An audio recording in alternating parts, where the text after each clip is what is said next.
तो एवरीवन, कैसे हैं आप सब लोग। तो मैं रजत गावड़े स्वागत करता हूं आपका आनंद वर्ल्ड इंस्टीट्यूशन के एक नई वीडियो के अंदर।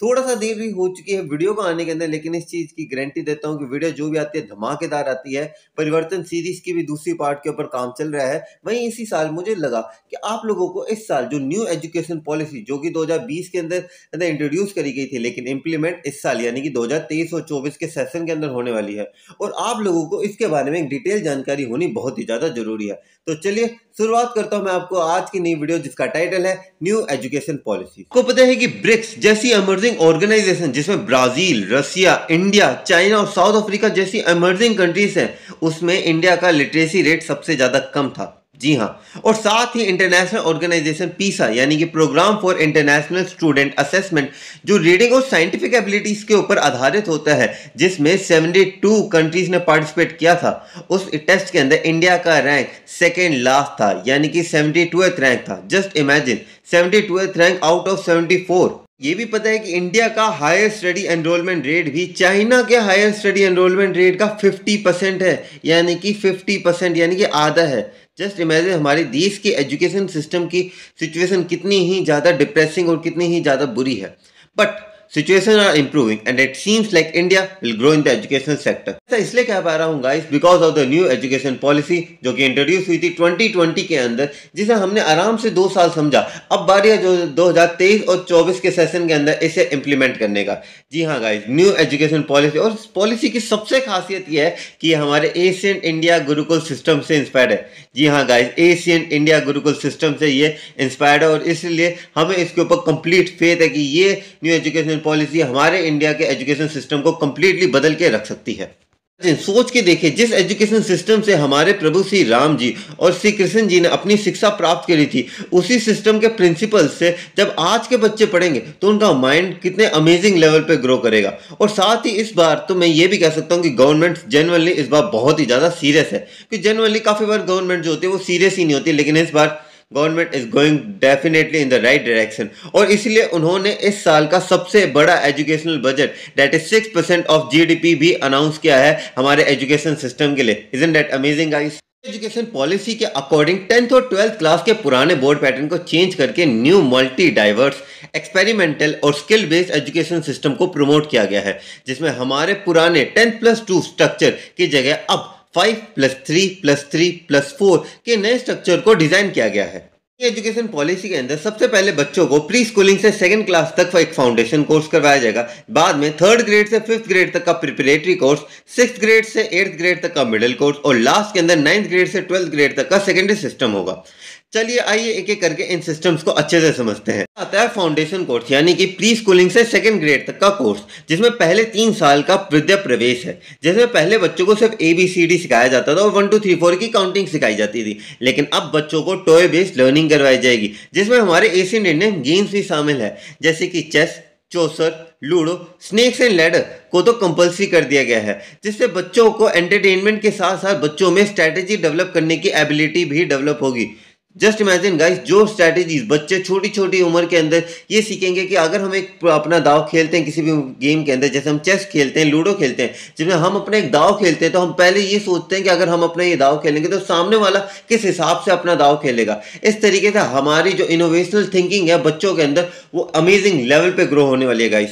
इसके साथ ही simple puzzles and pattern tracing games भी इंक्लूडेड हैं। इसमें बच्चों को problem solving attitude, curiosity, practical knowledge भी डेवलप होगी। यानी कि अब government basically primary school books को, जिसमें आपके नॉर्मल ABCD 1 2 3 4 को सिखाया जाता था, उसे अब टॉयज के साथ रिप्लेस कर दिया गया है। इसके साथ ही 1st और 2nd क्लास में भी अब 6 स्टैंडर्ड्स के सब्जेक्ट पढ़ाए जा रहे हैं। जी हाँ गाइस, अब 6 क्लास के स्टैंडर्ड्स के जो सब्जेक्ट्स हैं वो अब 1st क्लास से ही चालू कर दिए जाएंगे।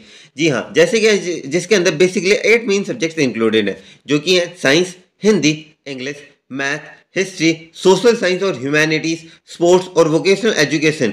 ये हमारे वो 8 सब्जेक्ट्स हैं जिन्हें इनके अंदर इंक्लूड किया गया है। बात करते हैं प्रिपरेटरी स्टेज की, जिसमें बेसिकली टीचिंग स्टाइल पर फोकस किया गया है, क्योंकि बेसिकली टीचर सिर्फ लेक्चर्स कंप्लीट करना पे ही फोकस करते हैं, जिसमें बच्चे अच्छे लिसनर तो बन जाते हैं लेकिन क्वेश्चनर्स नहीं बन पाते हैं, क्योंकि उनकी क्वेश्चन पूछने की एबिलिटी डेवलप ही नहीं होती है। इसलिए न्यू एजुकेशन पॉलिसी में इंटरेक्टिव क्लासेस पर फोकस किया गया है।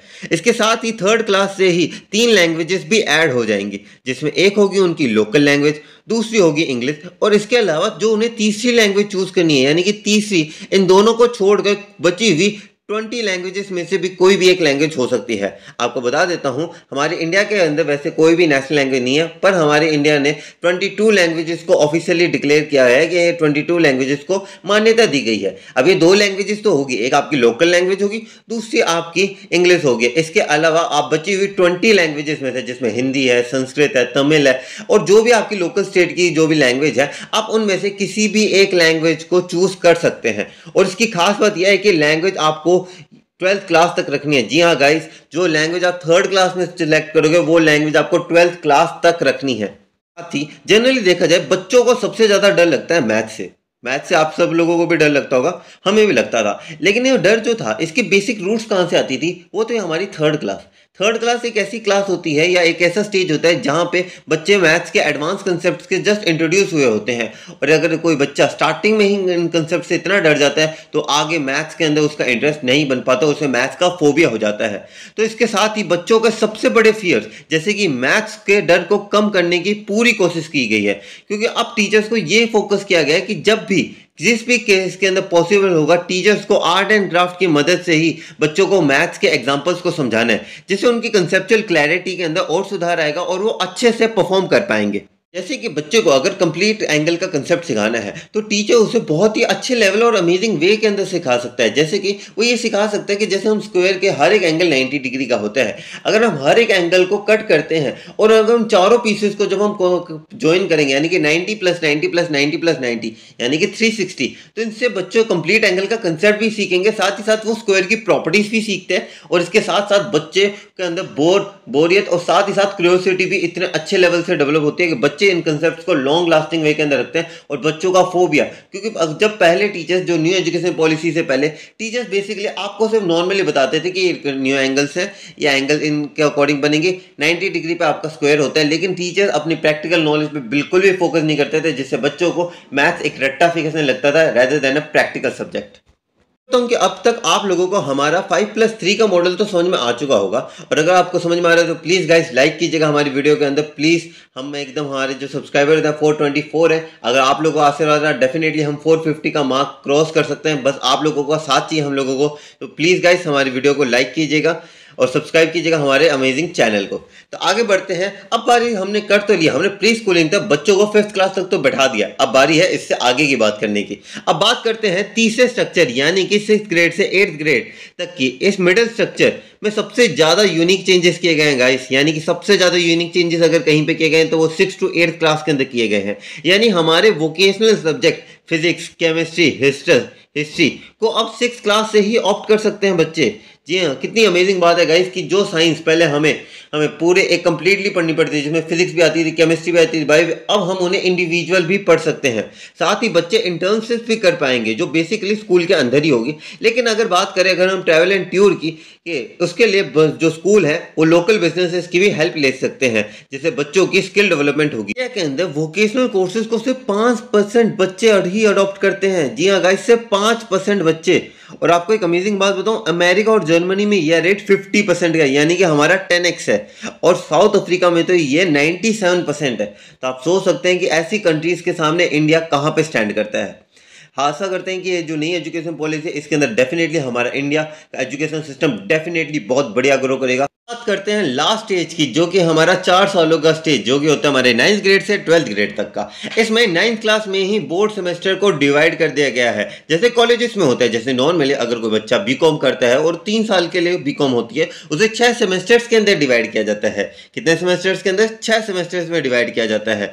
उसी तरीके से अब आपके जो सेमेस्टर्स हैं वो भी डिवाइड कर दिए जाएंगे। इसमें बोर्ड का प्रेशर कम होगा। बेसिकली हम सबको पता ही है कि बोर्ड का एग्जाम होता है 10th क्लास के अंदर भी एक ही बार होता है, 12th क्लास में भी एक ही बार होता है, और बच्चों को वो एक दिन ही होता है उनके पास उनकी सारी की सारी काबिलियत को दिखाने का।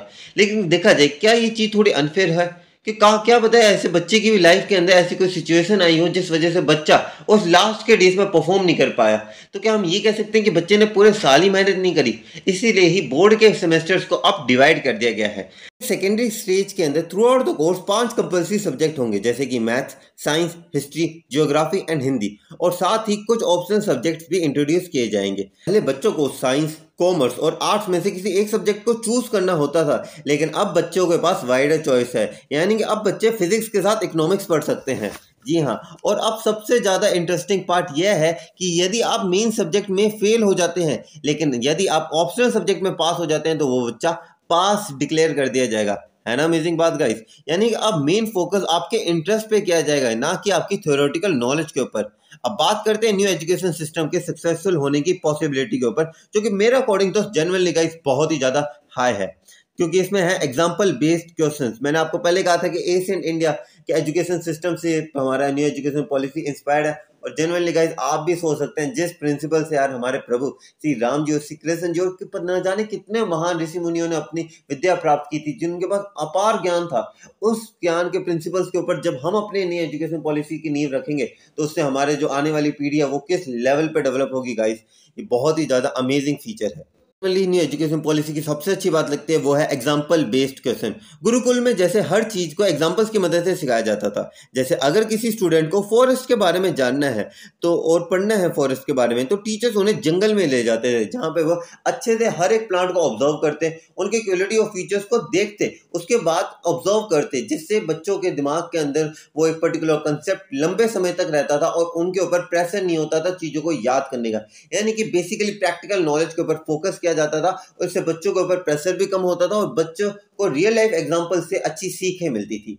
But we came to an end of this video. I hope you like this video. आशा करता हूँ आपको नई एजुकेशन पॉलिसी के सारे फीचर्स, सारे पार्ट अच्छे से समझ में आए होंगे। अगर आए हैं तो guys please share it with your friends, family, सबके साथ शेयर करो, और खासकर बच्चों के साथ शेयर करो, क्योंकि काफी बार ये होता है कि लोग जो है, जो बड़े बड़े स्कूल्स हैं, वो इन सारी चीजों को इग्नोर कर सकते हैं। तो आप उन्हें रियलाइज करवा सकते हैं गाइस कि बॉस न्यू एजुकेशन पॉलिसी आ चुकी है, इस साल इंप्लीमेंट होनी है। तो आप भी अपने स्कूल के अंदर, काफी बार ऐसा होता है कि स्कूल, क्योंकि जनरली देखा जाए इसके अंदर स्कूल को मेहनत करनी पड़ती है और स्कूल काफी बार मेहनत करने से कतराता है, तो आप उस केस के अंदर स्कूल को कह सकते हो कि न्यू एजुकेशन पॉलिसी इंप्लीमेंट हो चुकी है और आपको चेंजेस करने पड़ेंगे, क्योंकि ये बात आपकी नहीं है, आपके बच्चों की है, आपके छोटे भाई बहनों की है। तो उनके लिए प्लीज शेयर कीजिएगा इस वीडियो को, ताकि ज्यादा से ज्यादा लोगों के अंदर अवेयरनेस फैले। Until that see you guys, मैं मिलता हूं आप लोगों को अगली वीडियो के साथ। वो परिवर्तन सीरीज आ रही है गाइस, परिवर्तन सीरीज का दूसरा पार्ट बहुत ही जल्द बनने वाला है। थोड़ा सा टाइम लगता है, जैसे इस वीडियो के ऊपर भी हमें रिसर्च करने के अंदर एक हफ्ते से थोड़ा सा ज्यादा टाइम लग गया, बट जनरली गाइस वीडियो एक आती है, भले ही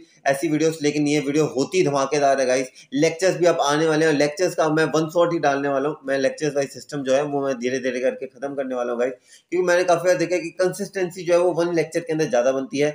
आई होप आप लोग हमारी ये वीडियो AMI के रेगुलर लेक्चर देख रहे होंगे, और UPSC के ऐसे टॉपिक्स के ऊपर अगर आपको और वीडियोस चाहिए, कोई भी टॉपिक चाहिए, कमेंट कीजिए, हम आपके कमेंट्स के ऊपर ही वीडियो बनाएंगे जनरली गाइस। ठीक है, आगे मिलते हैं आप लोगों से। See you guys, all the very best for your future, और प्लीज लाइक कीजिएगा, सब्सक्राइब कीजिएगा। हम 424 के ऊपर है, आप लोगों को आशीर्वाद रहा, डेफिनेटली 450 का मार्क हमसे बस 26 सब्सक्राइबर दूर है। जय हिंद गाइस।